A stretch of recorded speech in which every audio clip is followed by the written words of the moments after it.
So hi అండి. Hello, what is your name? I am Charitha. ఏంటి? చరిత. చరిత పేరు బాగుంది, చాలా డిఫరెంట్గా ఉంది. అండ్ మీకు ఇష్టమైన హీరో ఎవరు? మహేష్ బాబు అండి. సో ఎందుకు మహేష్ అన్న అంటే ఇష్టం? అంటే ఆయన రియల్ లైఫ్లో కూడా హీరో, మూవీస్లోనే కాకుండా రియల్ లైఫ్లో కూడా హీరో అనమాట. సో ఎస్ఎస్ఎంబి 29 మీద ఎలాంటి ఎక్స్పెక్టేషన్స్ ఉన్నాయి? హై ఎక్స్పెక్టేషన్స్ ఉన్నాయి. అంటే బేసికల్లీ ఏ ఎక్స్పెక్టేషన్స్ పెట్టుకోకుండా వెళ్ళడమే మా మహేష్ బాబు ఫ్యాన్స్ గొప్పతనం. ఓకే. సో రాజమౌళి గారు ఏ సినిమా స్టార్ట్ చేసినా ఫస్ట్ ప్రెస్ మీట్ పెడతాడు. సో ఏదో ఒక కథ గురించి లింక్ అన్న అంటే చెప్తాడు అప్డేట్. కానీ ఎస్ఎస్ఎంబి గురించి ఏం చెప్పట్లే. ఒక మహేష్ బాబు ఫ్యాన్గా ఏం చెప్తారు? Wait for the thrill. So ఒక లీక్ అయింది ఎస్ఎస్ఎంబి నుంచి, నడుచుకుంటూ వచ్చి ఇలా నిలబడేది. సో ఎలా అనిపించాడు మహేష్ బాబు? కత్తిలా అనిపించాడు. సో ఈసారి చరిత్ర తిరగరాస్తాడా మహేష్ బాబు? ఆల్రెడీ రాస్తాడు ఎప్పుడో కాలేజా టైంలో.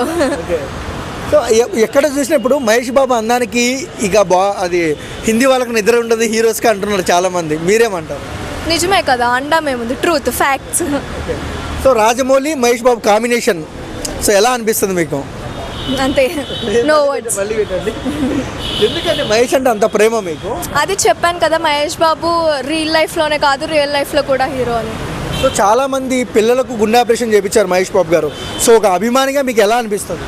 హ్యాపీ అనిపిస్తుంది. అండ్ ఆయన చూసి మేము కూడా ఇన్స్పైర్ అవ్వాలని అనుకుంటాం. లైక్ జనరల్లీ అంత పాసిబుల్ అవ్వకపోయినా అట్లీస్ట్ లీస్ట్లో లీస్ట్.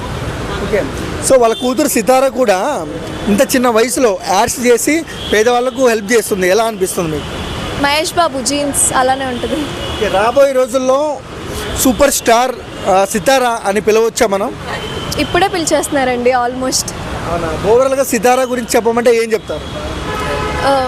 మహేష్ బాబుకి ఇంకో బ్రాండ్. సో మహేష్ బాబు. మహేష్ బాబు మీ దృష్టిలో ఫ్లవరా ఫైరా? Wild fire.